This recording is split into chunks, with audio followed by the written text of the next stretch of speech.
All right, good morning, folks, and good morning to everyone online. We're going to start in about a minute if you want to just wrap up those last few things, get coffee if you need it.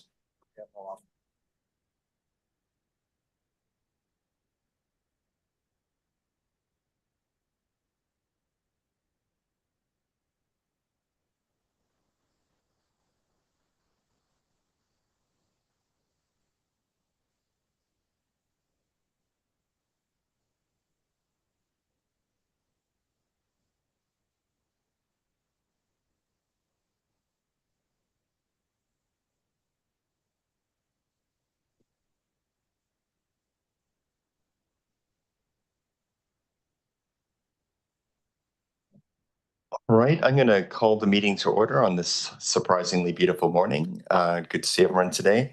And I just want to begin, as always, by acknowledging that we're meeting today on the traditional unceded territory of the Comox First Nation, and the Comox Strathcona Waste Management Area includes the Coast Salish, Wakwaka'wakw, and New Chalmers territories. And to get to business, we need an approval of the agenda. Are there any additions or changes that people are looking for? Martin, did you want to, your lights on? Oh, sorry. That's okay. Now you have to say something. All right. So moved, and I think I heard a seconder over there. That sounded like Grieve. All right. Any opposed? And the agenda is adopted, and then also the minutes for February 27th. Anything, any omissions or changes? Moved. Seconded. Thank you very much. Any opposed? And that passes. So we'll move into reports. And the first is the 2024 Community Engagement Summary, and I will pass that over to our CAO, James Warren. Thank you, Chair, and good morning to the board. Sarah Willie, our Manager of Solid Waste Planning and Policy Development, will be introducing the staff report, and we have two guests here as well, who I think Sarah will introduce. So Sarah, over to you. Thank you very much through the CAO to the Chair. I just wanted to allow the opportunity for Lindsay Eason, our community educator, and Tina Willard-Seppin, our school educator, to come and present the great work that they're doing within our communities. So we've got some summary reports. I won't steal their thunder of the last school year and the last fiscal year for Lindsay, where we can highlight the successes.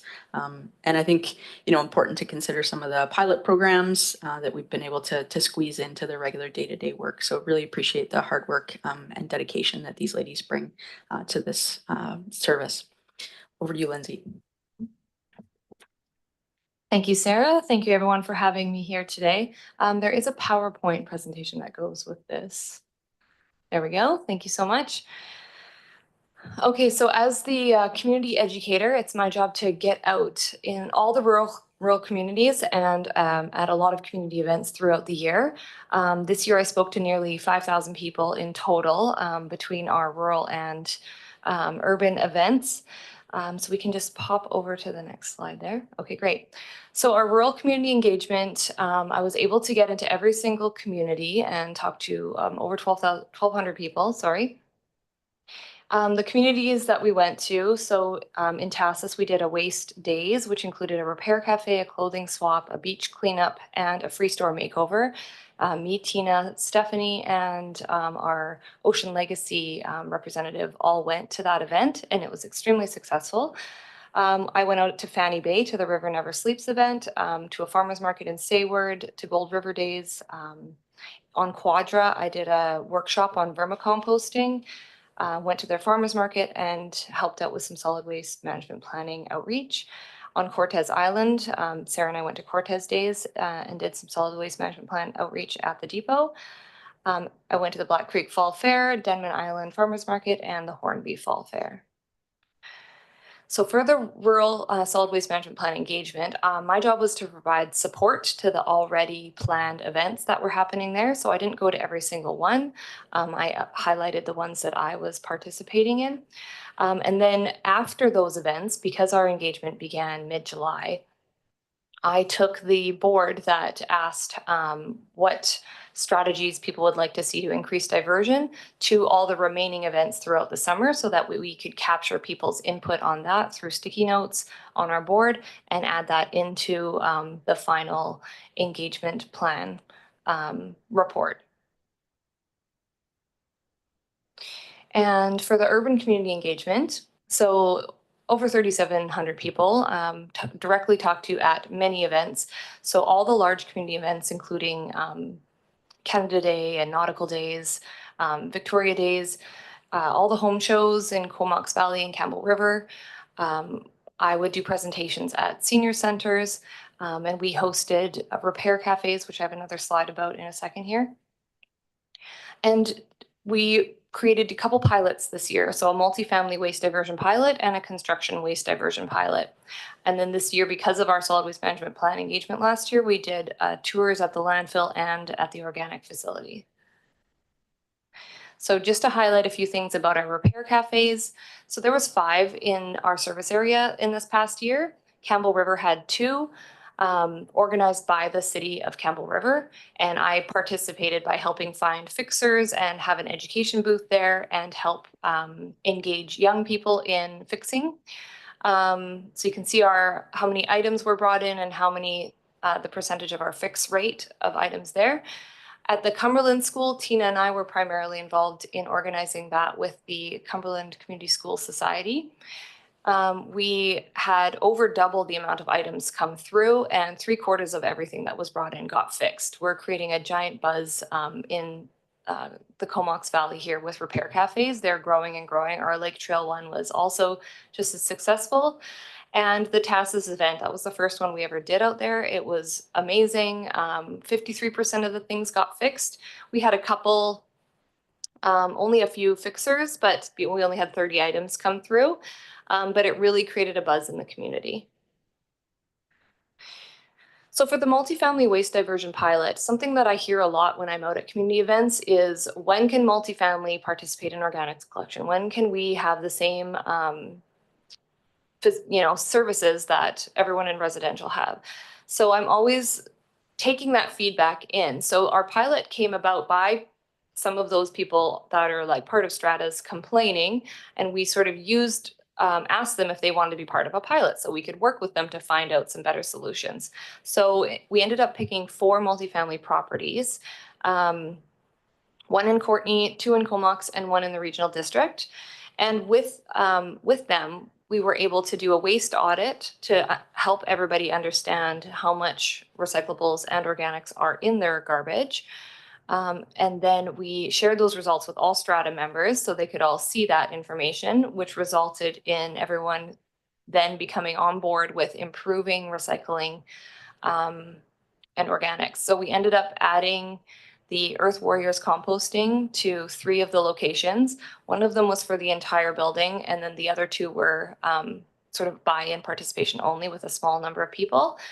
And then the 4th one ended up putting in backyard composters because it was set up with some more backyard space. So a few people started participating in that. We also increased the amount of knowledge around what is a depot only item and who's going to be taking that stuff to the depot. One of the buildings created 2 of the buildings have a common collection for those items. And then I was able to provide education to all Strata members, either by sitting in on a Strata meeting or having permission to go door to door with information. So I helped by creating customized pamphlets and information for them. So it was really successful when people can get their hand held throughout that whole process, and they can get help to find solutions that aren't as easy to get to because they have so many issues with, trucks can't get into certain spots and there's no space for these bins. So someone helping problem solve all those things really made a big difference. And then I also did a construction waste diversion pilot last year. So the photo on the left is my mother's house that got built on my property.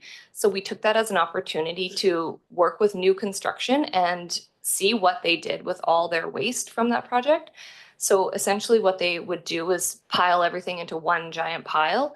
And then I had permission to resort all of that waste and measure it all so that I could see how much in that one pile that would all be going to the landfill could be diverted. So it ended up being 49% of all of the construction waste that I was able to divert. A lot of it's cardboard. The weight though comes from wood essentially. It is quite tricky with clean wood because a lot of times they coat wood before they bring it in. And it only has a clear coat on it, so it's actually hard to see whether it's clean or not. So you have to pay attention to that. And a lot of all the offcuts kind of go into one pile. So what we really noticed with that is the different stages of construction make a big difference. And the framers really like reusing all their framing material. So they actually did a good job of scraping off concrete and stuff and then reusing a lot of their forms, which was really nice to see. A lot of weight from the garbage came from the hardy plank that we used as the siding because that can't actually be recycled here. So all of that, and it's quite heavy, all became garbage, which was unfortunate. Another thing we noticed was for their sweep up at the end of the day, all of that would go into a cardboard box. So that box was getting thrown out with all the mixed, screws and sawdust and everything. So that was, really fun resorting and saving that box and trying to get that sawdust out. But it all took a lot of time. So the feedback from that, well, I'll talk about the renovation one as well. So we also worked with a renovation company where we set out like a site sorting system that was basically tape along the ground with stakes with signs so that everyone on site could say, okay, well, instead of everything going in one giant pile, we're going to put wood here, we're going to put metal here and things like that. That also varied a lot throughout the project of the size of the piles and areas needed. So it was good because it was movable with the signs. The project ended up needing that space that was being used initially in that top photo there on the right. So what they ended up doing was kind of, hauling all of that away separately and then creating more customized bins. So you see on the bottom, it's an example of the sign, but then they created those other three things. The big blue barrel was for the refundables, which were all going into the pile, and they realized they actually were going through a lot of refundable containers because it was summer and very hot. They created a pallet to capture all the clean wood that they could haul away really easily with a forklift. And then they had little buckets that they were moving in and around the house because it was a renovation, major renovation. So they were inside and outside where they could put little bits of metal and things like that. So they did end up taking it on their own and doing a really good job. So the feedback overall was, though, that it was still very time consuming and they don't know if financially that helped them at all. They think it sort of hindered them. But because it sort of started changing the culture within their company, all the staff really liked doing it. They liked diverting it. So that piece really started to shine through, which sort of made it worth it for them in the end. Okay, and then the final outside project that I did was we created a backyard composting education display up at the regional organics facility. So if you haven't been up there yet, there is a display of 5 or 6 different composters with large signs that can speak to everything to do with home composting. This was what we wanted to do because there's a lot of people in our service area that do not have access to our curbside organics. So we're creating examples of working composters with all the education and all this information we will put up on our website eventually. All these signs. So we did the tour of the organics facility for industry professionals, which went over really well. And then we also did a public tour as well. And Tina, I believe, will speak to doing things for schools. We also labeled all of the buildings and biofilter and the leachate ponds and everything for that tour as well. Okay, so my focus for this next year. So I'm still planning on visiting each rural community at least once, starting with our Zabello's trip next week. I'll be focusing on raising awareness for supernova composting. I've been to the CD Saturdays, Tina helped as well. And we're having some repair cafes coming up in April in Cumberland and one on Cortez in May. I'm going to continue with 3 home shows. I'm going to do 2 in the spring and 1 in the fall. And we're working on a commercial organics pilot program for grocery stores only to divert all of the food waste from grocery stores. In Campbell River, we're hoping to do some extra work to increase participation in the curbside organics and recycling diversion. I'm going to do a few less public workshop or public events this year and focus more on presentations and workshops to specific groups. And we're going to continue our work with the construction industry. So that's all for me. Thank you very much. Maybe just before, if we want to do questions. Yeah.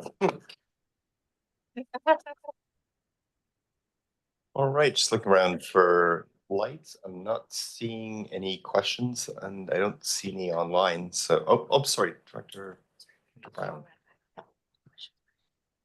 Thanks for that. I'm curious about whether or not there's any information about that I could share, maybe, about people who are still maybe taking their yard waste and dumping it in behind where they live.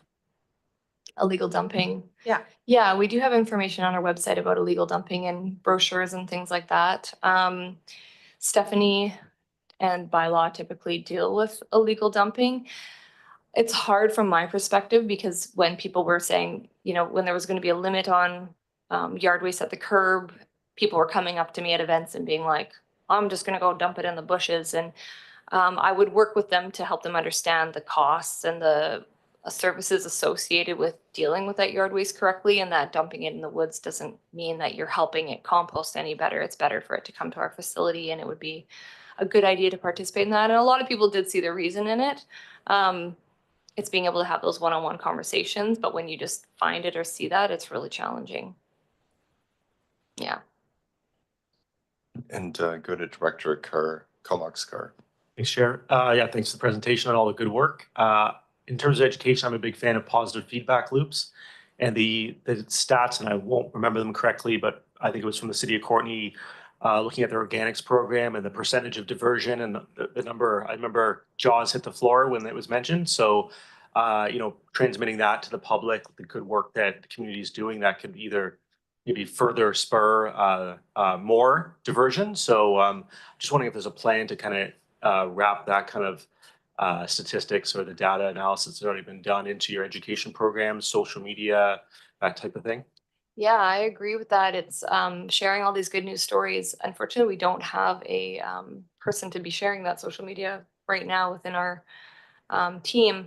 We're going to be hiring someone, but in terms of events, when I'm at home shows and things like that, I can always make up, you know, posters or, you know, pamphlets or something to put up to kind of grab people's attention. And I use it when I say, oh, hey, are you from the city of Courtenay? Oh my gosh, thanks so much. You're helping with all these diversions. So yeah, they're just like little pieces that I use to make people feel good about what they're already doing and then to share that with everybody. But yes, I agree with you that we need to do more to really splash it out to everybody. So we'll consider that for sure. Great, thanks. We'll go to Director Wells at online and then Director Moore online. So Director Wells. Excellent. Thank you, Chair. Yeah, I mean, obviously it's a great thing, and there's been some amazing events, especially the obviously the repair cafe that my son wanted to go to. He actually got to learn how to do some repairs that he found. Well, he's still doing a lot of that at home now.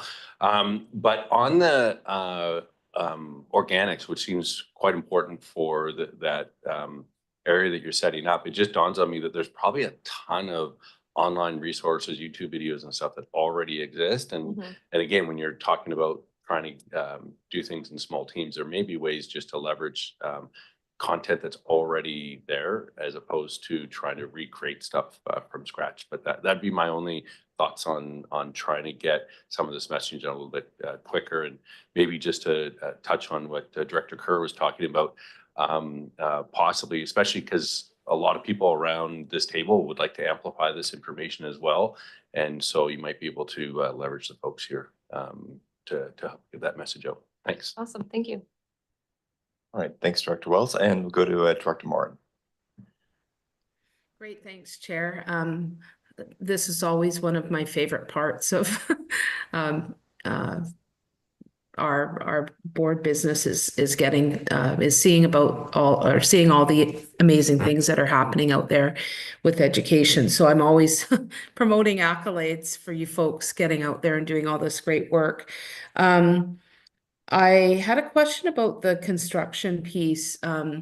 Having just built a house recently, I can kind of understand the perspective of some of the folks doing construction and how It's so costly, so much more costly now than it was, and every minute of their time is money and all of that. And I know the feedback was really good, that they bought into the rationale behind sorting through and diverting waste, but also that they didn't know if they could sustain that. And I guess I'm just wondering if you've had any ideas about, how to make that more appealing, or how as an organization we could support that to take that pressure off the construction industry in terms of that time consuming work. I mean, I know that you did try to do that in your education with them, help them to streamline that process, but I just wondered if you had any further thoughts that you could share. Yeah, it's a hard piece to convince them. A lot of them would love a company, like a person, to come in and do that at no cost to them. Obviously, they are like, sure, you can sort all my waste and divert it. That's great, but we don't have the staff to do it. We don't want to pay for that. So that's kind of the hard thing. Right.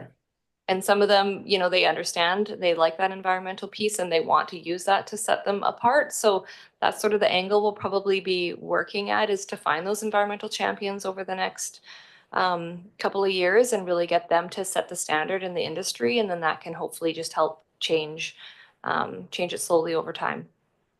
Sorry, can I just have a quick follow-up, Chair? Of course. Yeah, thank you. Yeah, I mean, that makes me think of the living wage employers and how we're highlighting those employers in the community. And what ends up happening is they tend to get more business because they are providing a living wage. So maybe there's some way to really, as you say, highlight those that are doing the really good work, because people may choose, if they have a choice between a construction company that diverts and does a really great job and is diligent, and someone else, people do, they do make decisions based on their values. So it might be something to, to look into. Thanks. Yeah, thank you. All right, and I might ask a quick question on that. I think you said it took 8 to 10 hours approximately on the construction site for you to do that kind of sorting, which isn't a huge amount of time, but obviously is of some consequence. Beyond the deposit containers, did you see any other opportunities for even limited cost recovery to try and cover the expense of that 8 to 10 hours? I mean, at first I thought, oh, maybe you could like sell off the wood or something like that. But it was just all the cuts were so odd that trying to sell that, and companies have said that they've done that to try to recover some costs, but then they're dealing with people messaging, not showing up, coming onto their site. Like, it just became such a nightmare for them that they would rather either their staff take it home and use it, or just, take it away. Okay, So recovering costs would be really tricky. They plan the jobs well. They don't have a lot of waste from usable materials that they could resell. So yeah, it'd be hard. okay, all right. Well, it's good to appreciate that, and it's also like, again, the 8 to 10 hours. That's not. And if there are benefits that you can share some of the supplies with your staff, and there's a better reputation that comes with it, then Yeah, it and seems like not a huge amount to be committing. it would be nice if they had a person that was designated, that could just go around to all the sites and resort all the waste and load it all up correctly and kind of do all the metal one day and then come around, because a lot of these companies have multiple sites happening at once. So that's sort of where we're hoping to try to find someone who's willing to try that out.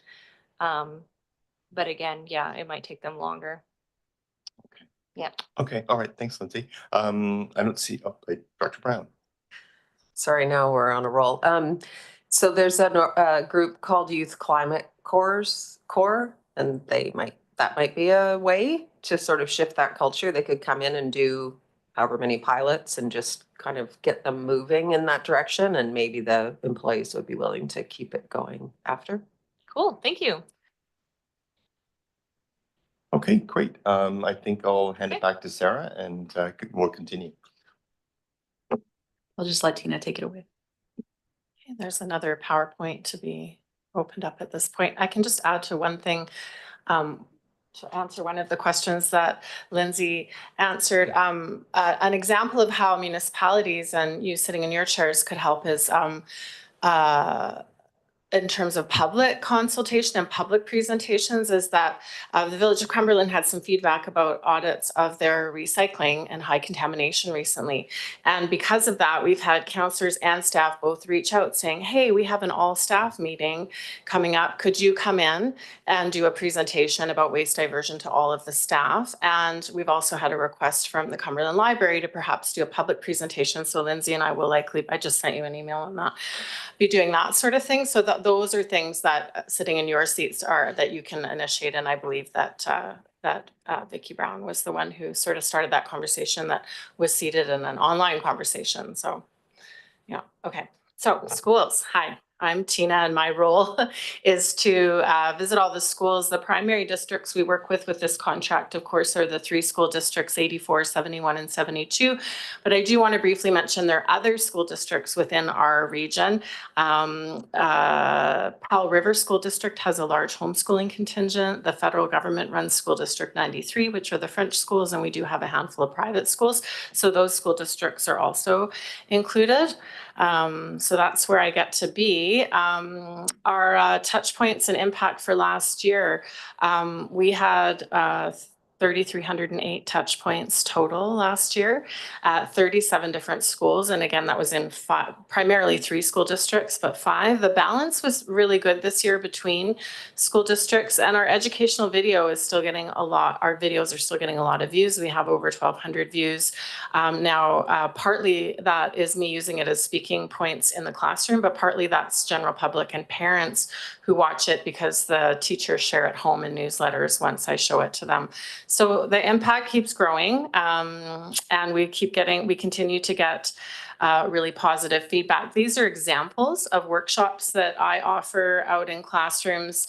The conversation, I have to say, is really the same. It's about taking care of the earth and waste diversion, but we modify it based on age group. So for youngers, we just have a conversation about where does it go, and we have a recycle sorting game, and then a whole inquiry unit that lives online that teachers can sign out from their resource center or download online from our website, and that allows them to continue the conversation after I leave. So I think my primary focus to impart forward today is that bang for the buck, your 2 educators here are seeding things that are happening beyond our visits to community events and classrooms.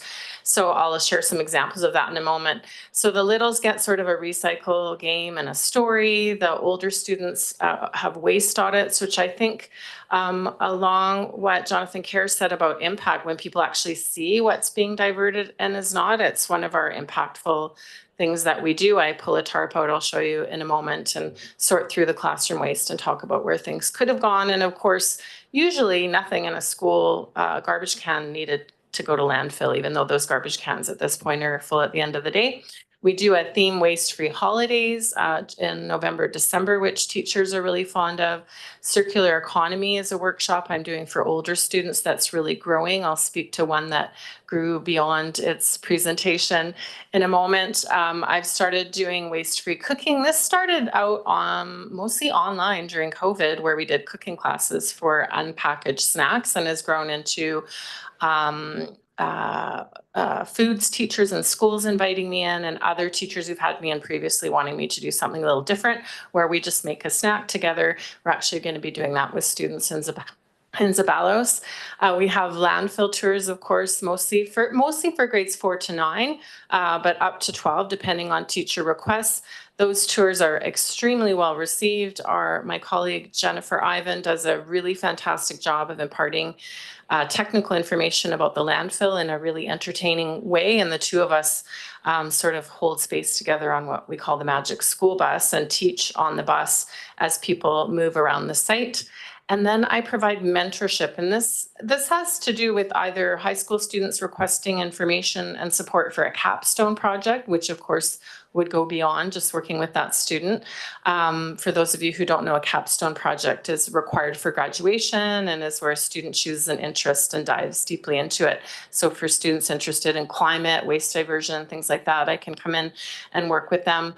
Also, it's about me going in and mentoring a whole class. And so if I have a class, a teacher who's very, very keen, they might want to start a whole system for the school. So my mentorship goes beyond just the presentation, and it goes to supporting the students or classroom in creating a bigger waste diversion project.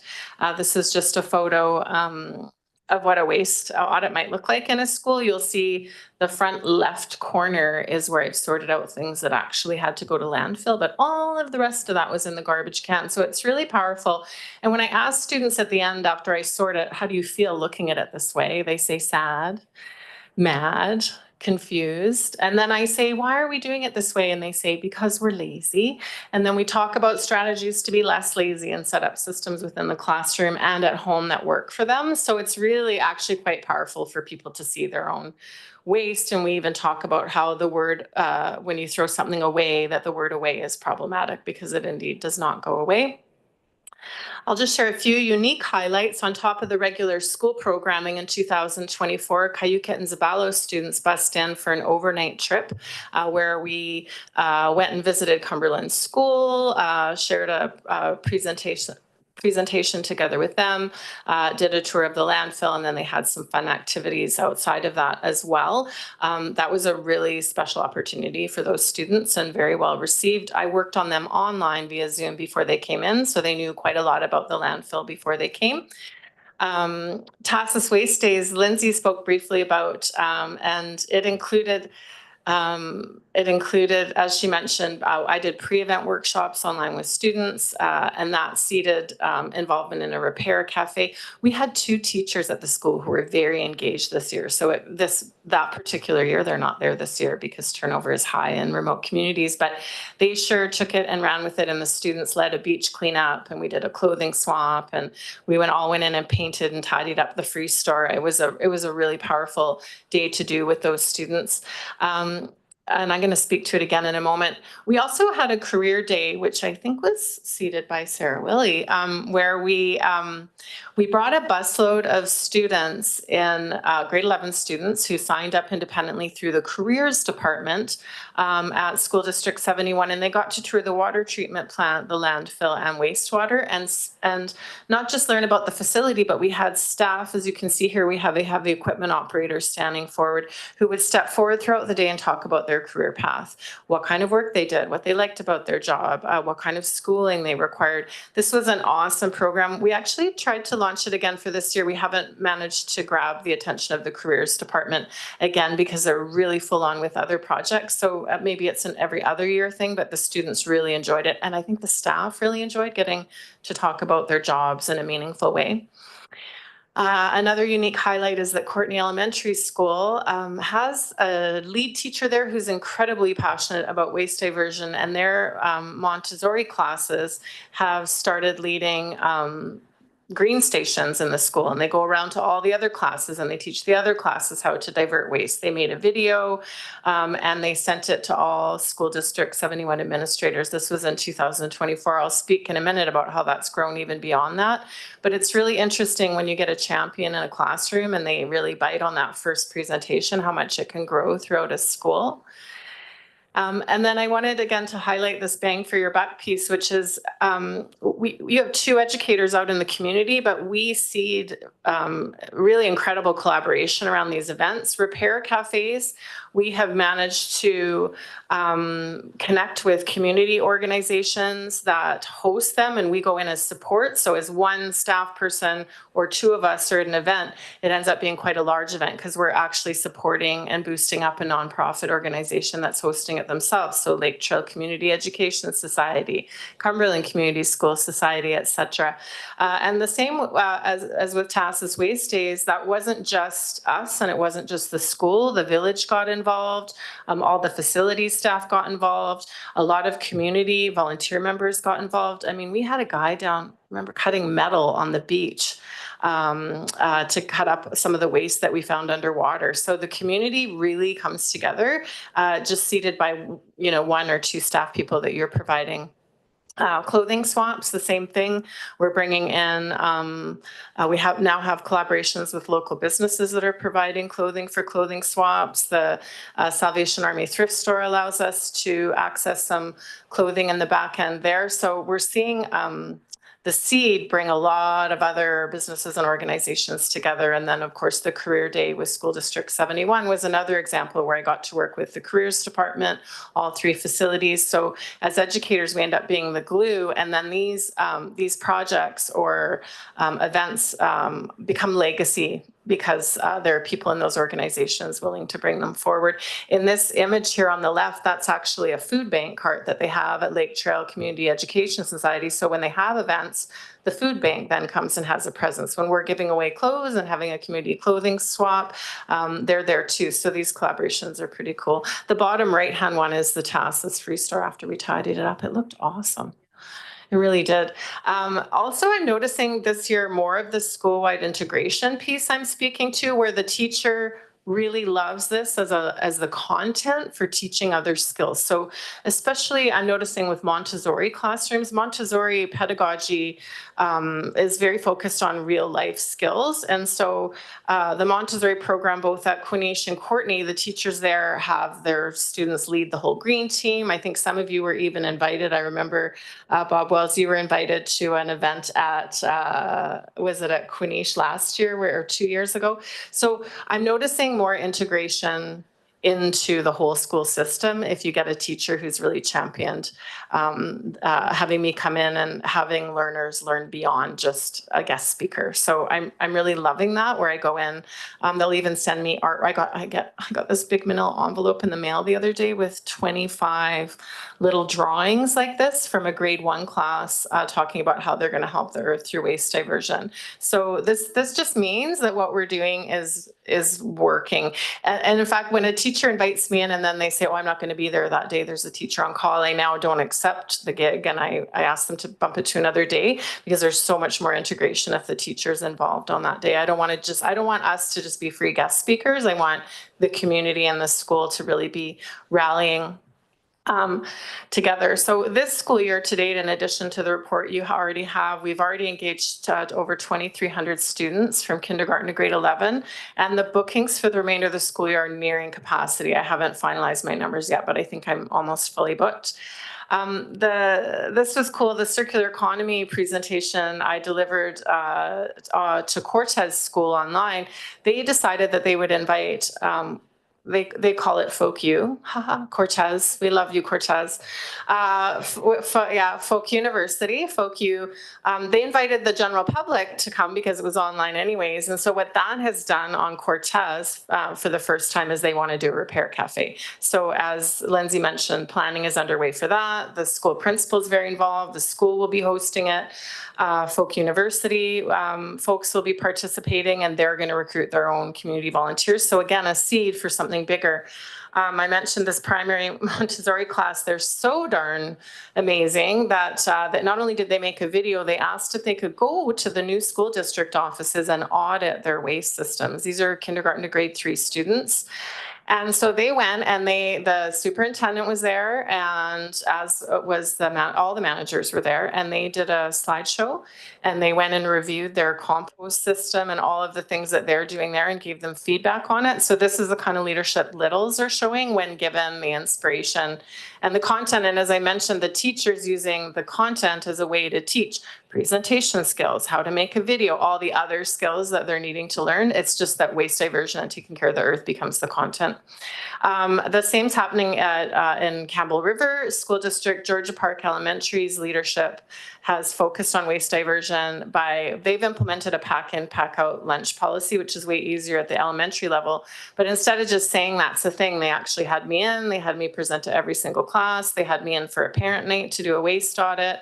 And now I've got them in touch with the superintendent of schools, because they're going to measure if there's a cost savings to the school by doing it this way, because they should technically be having their dumpsters emptied less frequently. So that those bigger seated conversations are always underway now. So looking forward, we have more, as I mentioned, additional repair cafe collaborations emerging. I'm hoping to promote a locker clean out day at the end of this school year for all of the middle school, the of 2 middle schools. This is where instead of students dumping their lockers into the garbage can and then parents going out and resupplying them with new things from Staples every year. We did do this once year before last at Lake Trail. We're going to do it again at more than one school, where we have tables, we sort the waste out of the lockers, and we create a free store at the school for families to shop at. So those things are being recaptured and circulating. And then also new this spring will be, I have 3 Campbell River classrooms who we're gonna pilot tours of the new organics facility. And rather than that just be a free field trip and that's it, we're actually going to be providing the classroom with compost and encouraging the teachers to do a larger lesson about literally planting seeds this season in kind of bad soil and then soil that's got our product added to it, and do a comparison study, and then, I don't know, give their mom flowers or something planted for Mother's Day. So that's all in the works for the next 6 months too, in terms of highlights outside of the regular school programming. And that's what I've got for you today. Hey, another.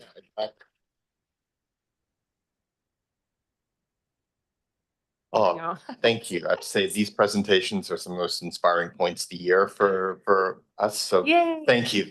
I feel I would like to know, do you know if the admin in SD 71 or the school district end up adopting the after the waste audit that was done at the new facility, would they adopt any of the approaches suggested by the students? You know, I have to say, I think they were nervous about the students coming, and so they had it their ducks pretty firmly in a row before we got there. But there was some really rich conversations, and it's interesting to me, and I think the starting of something larger, that this new school district offices have committed to composting, which is something our whole school district has yet to do for all the schools. So I'm hopeful that that will move that agenda forward as well. What's that? Yeah, or even this building, composting. Did you know that if you divert waste from the landfill, you will reduce GHG emissions for Comox Strathcona Waste Management? We need an elementary school class to come in and. That's right. We'll get Courtney Al to come in and shame you into getting your compost going. Awesome idea, Will. Well, very, very telling that the admin there saw the students coming in and realized without even being told what they needed to be doing. We all have that awareness somewhere. So anyway, thank you for that. Yeah, there are a couple of questions. I'll go first to Director Wells. Thank you, Chair. And I may have missed it. I had to step out for a second, but one of the other events, and I don't think it was necessarily from this organization, was the Climate Action Conference that took place here. Which I think, is adjacent at least to this. And I actually look around the room and see lots of people who actually attended. Yes. And so I just wondered if there's anything from that event, first of all, that plays out again from the information gathered, because some of it's around action, obviously, that can be done. And it sounds like there's already action being done. And then secondarily, when's the next one going to happen? Oh, thanks for mentioning that. The Youth Climate Action Conference or Summit Day was held by School District 71, and I was one of the co-planners under my Connected by Water hat, my watershed hat. And we also did have a presence with waste diversion there. To my knowledge, there isn't another one planned eminently. Perhaps it will become an every other year thing. I'm advocating for it from the outside. The school district has reduced down to basically 0.05 their position for their environmental education person. Not good news. And also, the municipalities declined funding in support of that event. So that was a factor in whether or not the school district would like to fund that again. It was quite an expensive event for them, and they had to pay for the space and all the things. So I don't know that that will be approved again. Good question. I wasn't privy to all the detailed follow-up with teachers, but I know teachers went home with packages to do follow-up with students in hopes of supporting them in action. So I look forward to hearing from them about which projects might have emerged from it. It was a really great day. Yeah.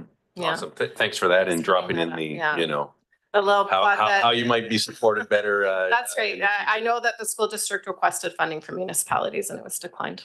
Yeah. Thank you so much. All right. Well, I'm not seeing any further questions. Tina, Lindsay, thank you so much. Thank you. Just Thanks appreciate for the work listening. you're doing out there every day. And And that is for receipt. So a motion for receipt, please. Okay, moved, seconded. Any opposed? That carries. And next, report number 2 at the Recycle BC 2024 contract renewal update. Thank you very much. Someone care to second that? Thank you. And I'll pass it over to you. Thanks, Chair. Vivian Shaw is our Senior Manager of CSWM Services, and Vivian's going to introduce this staff report, and we're available for any questions that you may have. Vivian. Great, thank you. Through the CEO to the chair and the CSWM board, this report here is it's pertaining to the renewal of our service agreement with Recycle BC. Again, as you know, this is an organization that's responsible for managing the residential paper and plastic packaging recycling across British Columbia. As we had presented back in last fall, our current agreement with Recycle BC expired at the end of 2024. At that time, we sought authorization from the board to sign an extension to give us staff more time to assess the impacts that was being proposed within the master service agreement and the statement of work, alongside with our neighboring jurisdictions and our municipal partners within the CSWM service area. The proposed renewal would extend this renewal that's in front of you would extend the service to the end of 2029 with a signing deadline in roughly about 2 weeks on April 16th. So I wanted to start off this with acknowledging the significant positive development that we have made with Recycle BC in the development of this new agreement. We as staff were part of the discussion in providing feedback to the master service agreement and the statements of work. And in that, we saw a substantial increase in funding for our depot operations, not just for CSWM, but across the province. Recycle BC really did listen to our concerns regarding the financial sustainability of our depots, and the new deal does reflect that. So we're looking at an approximate increase of 114% based on our 2024 depot volume. So that was a really great news for the service, and we'll continue to provide that much needed stability and continue to provide this essential service within our community. But we do want to present a balanced picture, and there are challenges within this agreement that we wanted to continue to work towards and highlight. So while the depot funding is positive, the proposed increase on the curbside collection contracts is considerably less favorable. Recycle BC is offering a mere 10% increase, which is good, but when you contrast it to the actual increases that our municipal partners, like the City of Courtenay and the Town of Comox, had seen recently with their transition from manual to automated service, they're increasing costs up to about 85%, and that discrepancy is borne by our residents. So it places that significant financial strain on our municipal partners, and we have been also in regular conversations with the RDN, the Regional District of Nanaimo, and the Cowichan Valley Regional District, who are also impacted by this less than favorable increase, and are sharing their concerns. So we're working with the ministry to again voice our collective concerns with them as well. Beyond the funding issue, which is highlighted within the report, this new agreement also lays out terms that have stricter service standards, which is likely to continue to add on to operational costs and also complexities around that. There is the one thing that we really bring alarm bells for us, I guess, is that unilateral decision-making power that Recycle BC will continue to hold. This means that they have the ability to make notable changes, such as relocating processing facilities without direct input from local governments, which has considerable financial concerns. So given these points, we do essentially have two options before us. We either sign the agreement, which is option one. This would continue to provide service to uninterrupted service to our area while we continue to advocate for improved curbside rates for future negotiations in partnership with our municipal partners and neighboring jurisdictions. Option two is to decline and withdraw from Recycle BC. This would mean that CSWM would be solely responsible for the funding of all residential recycling. Based on rough estimates that we've completed, this would be at a cost of roughly about $500,000. And this would mean that we would be losing the depot component. Certain access to recycling service provided by Recycle BC. So based on these factors, staff is recommending that the board sign the agreement, provide authorization for staff to sign the agreement and work closely with our neighboring jurisdiction to continue to present a united front in advocating for better terms in the future agreement with Recycle BC. And again, we acknowledge that this is a concern for our municipal partners on the curbside front. But rejecting the agreement outright is not financially viable and could jeopardize our depot service.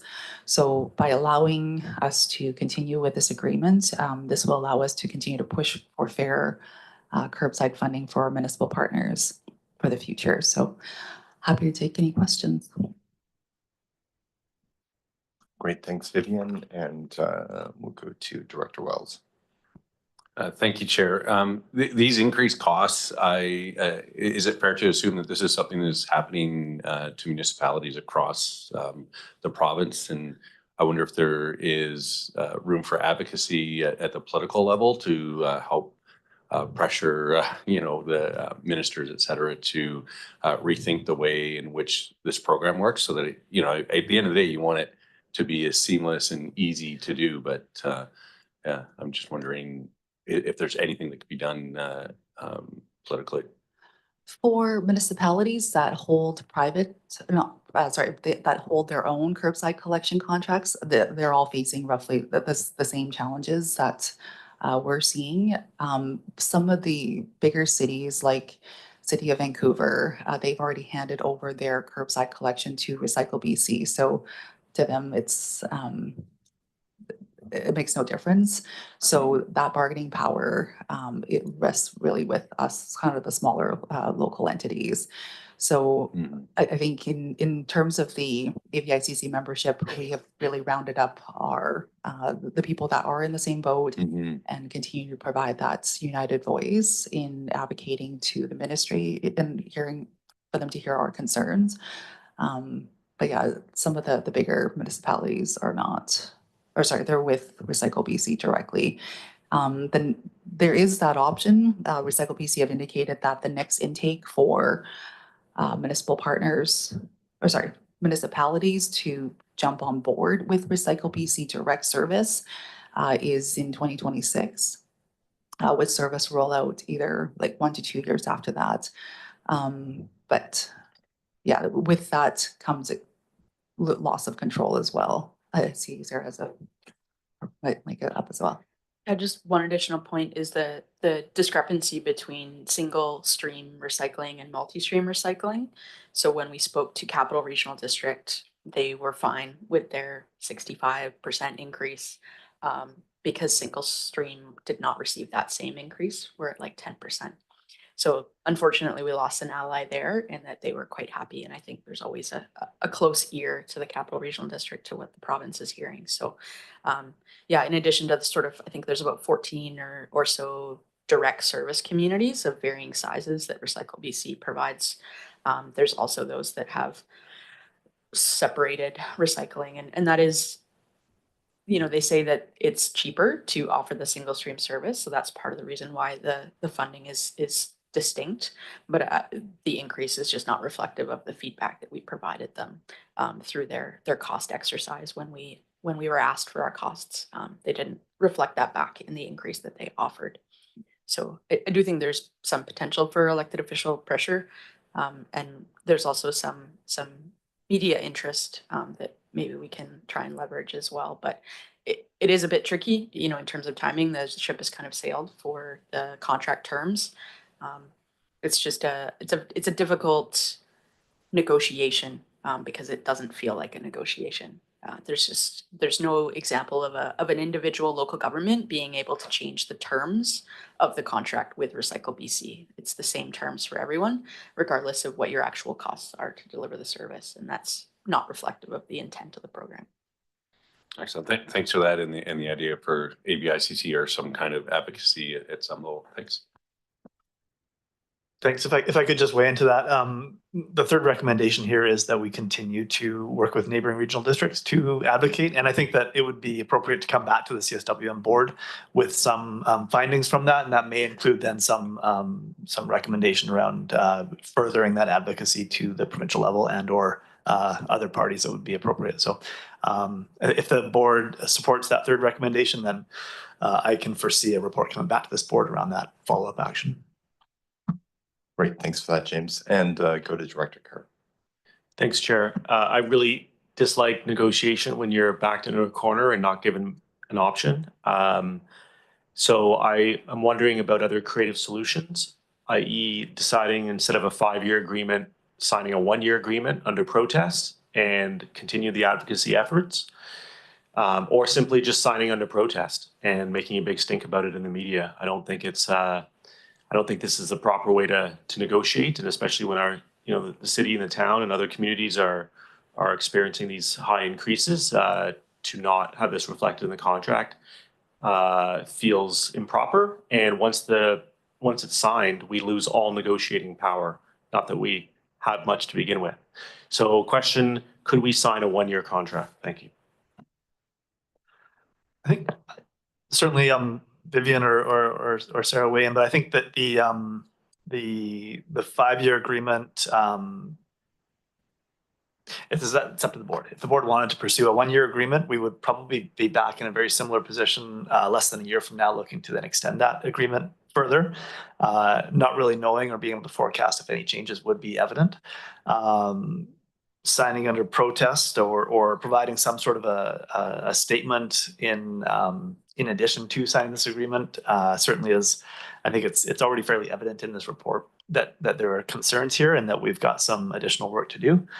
So I don't think it would be inappropriate to make that kind of a statement, signing under protest and carrying on.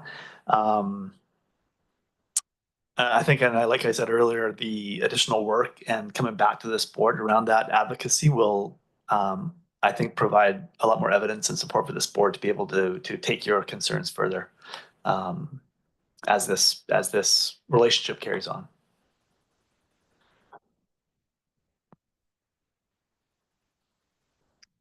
All right, thanks, CAO. I'm looking for other questions.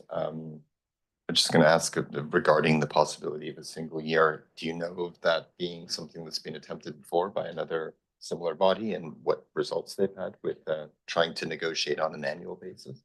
Yeah, I think I would look to Vivian maybe to weigh in here. If I recall, this was part of the discussions and dialogue in 2024 around trying to find something on a more interim basis until the terms were more favorable. And we're here today with a 5-year agreement. So I think that has been part of the discussion. And it has led us here today to this recommendation of a 5-year term.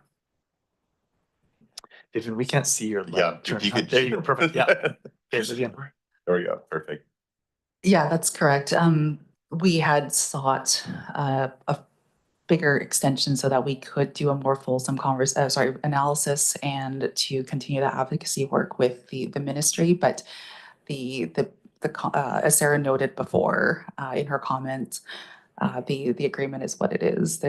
We hold very, very little leverage, unfortunately. So it's very much a take it or leave it type of negotiation at this point. So I don't believe the 1 year would be a possibility, especially at this juncture. And would I perhaps be correct that the terms for a 1 year are likely to be less favorable than the first year of a 5-year agreement, which could then be which we could then pursue advocacy on? Like that if we were to do 1 year, it would be less favorable? I'm not even sure if a 1 year term would be available. I You- don't you- think it's on the table at all. It is something that we continue to sought as part of the feedback, not just from us. Yeah. The other local governments that were at the table as well. We all determined that it was a very rushed consultation, if you will. And again, we saw some favorable terms, some movement on the depot side, but yeah, unfortunately, that's the extension of the term is not, I don't think is really up for discussion at this point. All right, thanks, Vivian. And Director Wells, you've spoken before, so I'll just go to Director McCollum. Yeah, just a question that occurred to me while we've been mulling over our lack of negotiating power in this dynamic. In what we're agreeing to and signing off on, are we obligated to provide all of the materials to Recycle BC under this contract? Or if we were to find, say, you know, a more valuable route for aluminum or, you know, one of the materials, could we, yeah, are we completely tied into the Recycle BC system when we sign this contract? We are with the depots that we are signed on with, we would be required to be able to work through their network to send that out. In terms of finding is the question around finding our own end markets? Yeah. It is a possibility, but it is not, we don't have the scale of economy nor the network associated the connections to be able to make those in that great of volume. To make it worth anybody's while. Like in my past life, we have done it for OCC, for example, and we are much more vulnerable in terms of the fluctuation in market prices, and that's just for the cardboard component. A lot of the materials that Recycle BC does take in, like the foam, plastics, and glass, that is a much more challenging end market, and I don't know if that would be, something that we could endeavor in our quantities to make it worth our while. Yeah, I kind of figured as much. It just made me wonder if that's maybe a point of potential negotiation, is that if we have one material that is actually maybe more valuable than and less of a subsidy than some of these other materials that Recycle BC is taking, like foam is a good example. That I can't imagine that there's an end market that would, you know, provide some value there, but maybe some of the other materials that maybe it's something to consider or just be aware that there could be a potential, and maybe that would be a negotiating tactic at some point down the road. But in the meantime, I'm supportive of the recommendations on the listed on the agenda. All right, thanks very much. Actually, Director McCollum, I was wondering if the Regional District Zero Waste group that Councillor Gesselbrecht organizes, and I know you're vice chair of, has there been discussion of this at that group and possible advocacy? Okay. Okay. Oh, yeah, sorry, I guess turn your mic on, but it sounds like when we get to recommendation 3, if that were passed, that would be one of the avenues that could be pursued for advocacy. Yes, like the cycle with that group is that there is a point where it comes together and the advocacy points are decided upon. And so that has now had its, well, that happens in the fall. So this, now that this is coming to be for other municipalities, this might be something that is discussed at the next meeting. Okay, great. Good to know we have other options to advocate on this. See, Director Wells, make sure I'm getting the right light here. There you go. Thanks again, Chair. Just one other avenue that I thought, especially when we're looking at this as a province-wide thing, obviously we have UBCM later in the year, but coming up much sooner, I believe, is the Chair and CAOs conference. And that might be a place, and again, the agenda may be already set, but just to start this conversation on that more provincial. And then especially as it's meeting every year and sounds like we're signing a 5-year contract. But that might be another place where this conversation might have legs, given the fact that it's the whole province. And thanks very much. I think that's one of the many things we have on our list to discuss and try and find common ground on advocacy. Sarah? I'll just reflect on that. I think this was very much a conversation that everyone was really aware of when Recycle BC, then MMBC, started. And so, there is a precedence for UBCM. In 2013, they did have an advisory committee specific to the Recycle BC program. And so that might be a framework for trying to bring those conversations back together, because it does feel like, the political pressure and the alternative for local governments of not providing that service to their residents is too scary. Nobody's willing to just not provide curbside recycling if it's been here for decades. And if the other alternative is to have to fund it yourselves. So I think not being able to sort of stand as a united front has been one of the greatest challenges in our negotiating position, and not having a similar organization like the Association of Municipalities of Ontario, who had paid staff members to kind of lobby and advocate, and also some strong local governments that really put the resources to it. So that's what I see, is there's sort of not this cohesive front that we tried to form even on the island here, and then found that the loudest voice of CRD wasn't going to come to the table with us, so it kind of fell through. So yeah, we would appreciate that for sure. All right, thanks very much, Sarah. And Director Mawhinney. Thank you, Chair. I have a question about the contract, and it does relate to Quadra Island, because there is a list in the contract of the list of approved depots, and it does not list the Quadra Island depot. And I'm just not sure if, I guess what I'm wondering is if the contract can be updated to include the Quadra Island depot before it's signed. I just want to, I'm sure everyone around the table has heard me mention more than once that this board passed a motion in 2021 to transition our unstaffed Recycle Depot 1 Quadra to a staffed Recycle BC depot. And the website used to say that was going to be operational by 2022, and it's still not, but I hear it's in progress. So I'm just really curious about this contract and the fact that it doesn't list Quadra Island, and if it could be updated so that we know that it will be included for this 5 years. Thank you. It is within their work plan. So these are the statement of work is reflective of the ones that are currently already operational. We have it on the, they've been given notice that the Recycle Depot will be operational by this, June of this year. And so once that is actually implemented, then the amendment goes in to be updated, to be amended to the new contract. Okay, so this contract can be updated as needed. Okay, thank you. Thank you. And Richard Grieve, go ahead, please. Thanks very much. I had the recent pleasure of attending LGLA in Richmond, March 12th.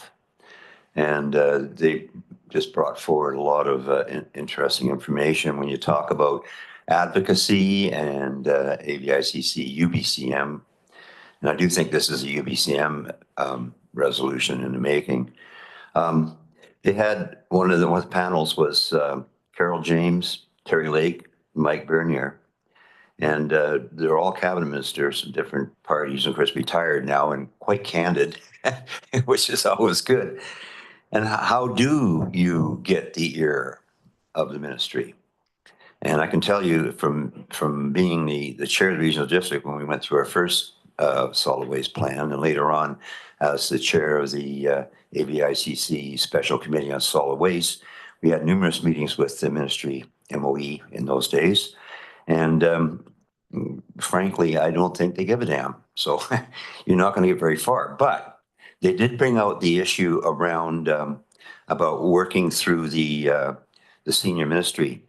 And if you do go to get an audience with the minister, you know, it does pay to have inside lobbyists pave the way first.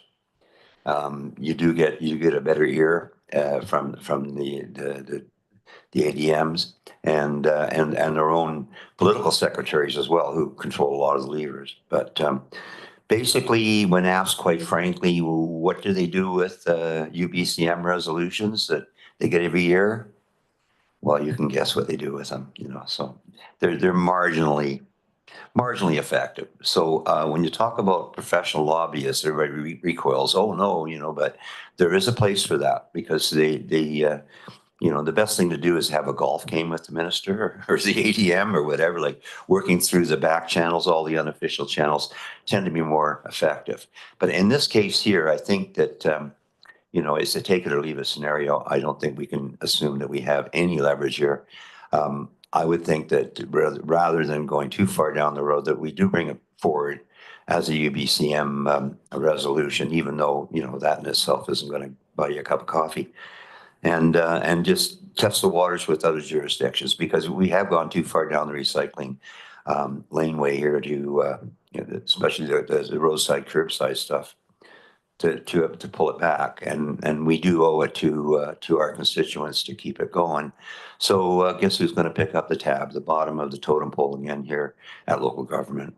Thank you. Thanks, Director Grieve. It's been a good discussion, clearly work to be done in terms of advocacy going forward. So we're still on receipt. Anyone opposed to receipt? Okay. We're moved and seconded on receipt, so as long as you're not opposed, then we're good. So that carries. Then we have recommendation 1. Okay, moved and seconded. Thank you very much. Any discussion on that? Anyone opposed to recommendation 1? Carries. Recommendation 2. Okay, Mawini and Brown, thanks very much. Any questions? Anyone opposed to recommendation 2? That also carries. And recommendation 3 regarding future lobbying. Thank you very much, Nicole and Wells. Any questions on that? Anyone opposed? And that also carries. All right, and now we're moving on to Comox Strathcona Waste Management Plan Update and Board Priority Summary from our meeting on February 27th up in Campbell River, and I'll pass that over to our CAO.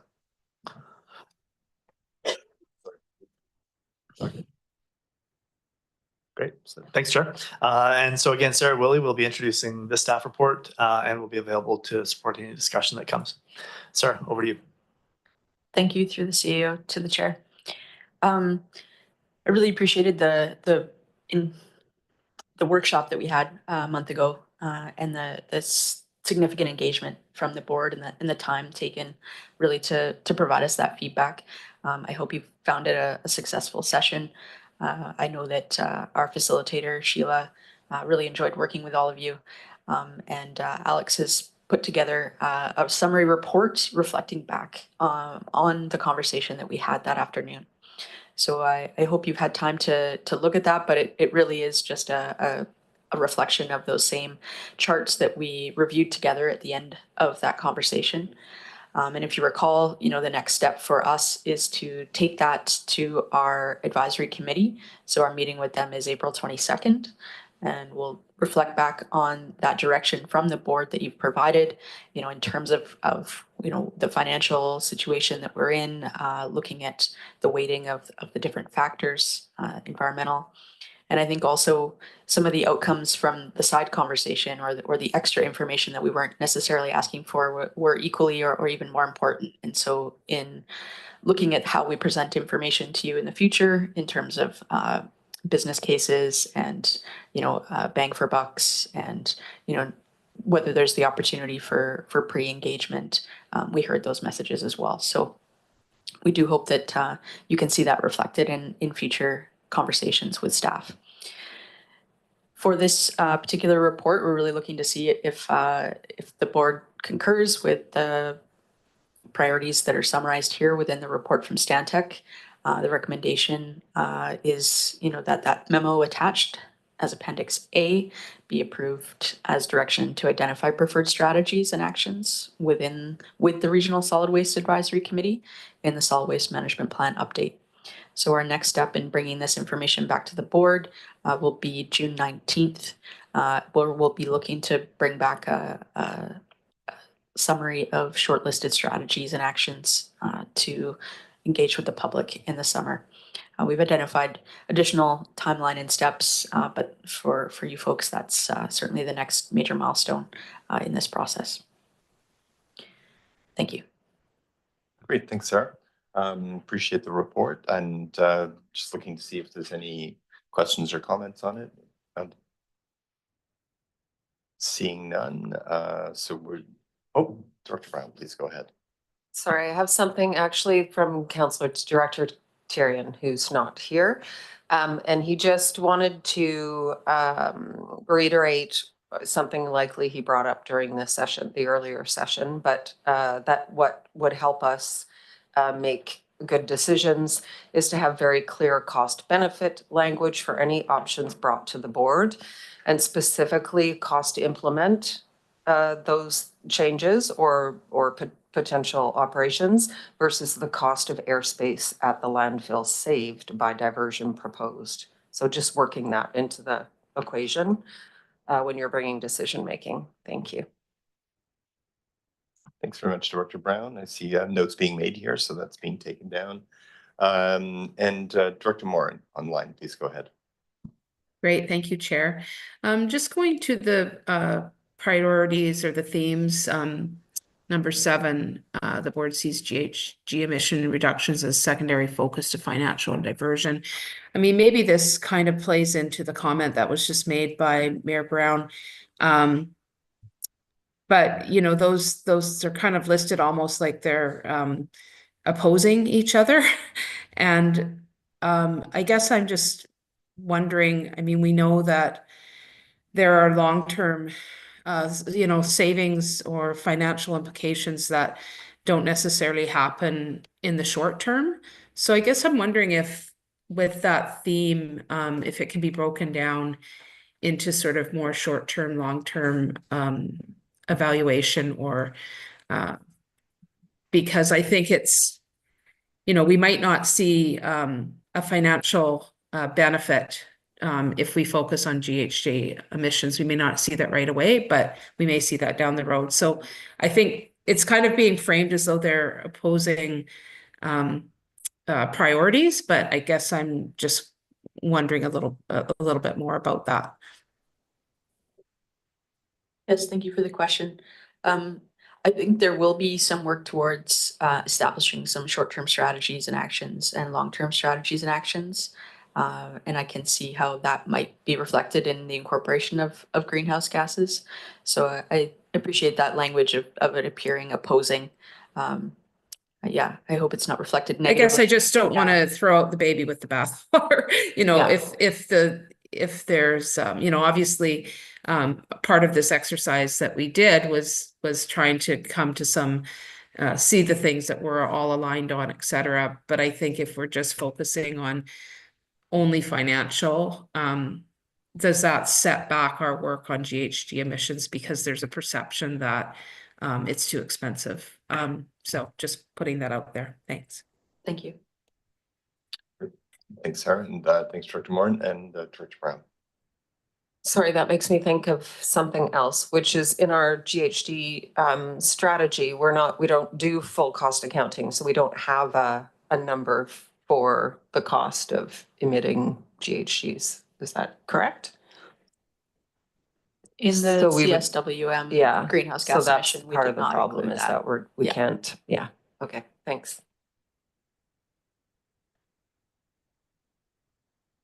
All right, seeing no further comments, we're on receipt at this point. Anyone opposed to receipt?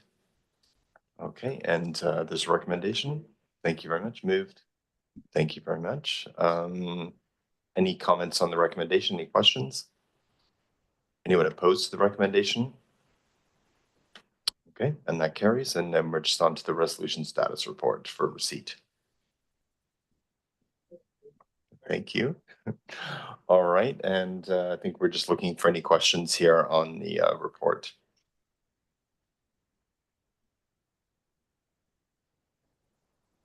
Okay, not seeing any, then anyone opposed to receipt?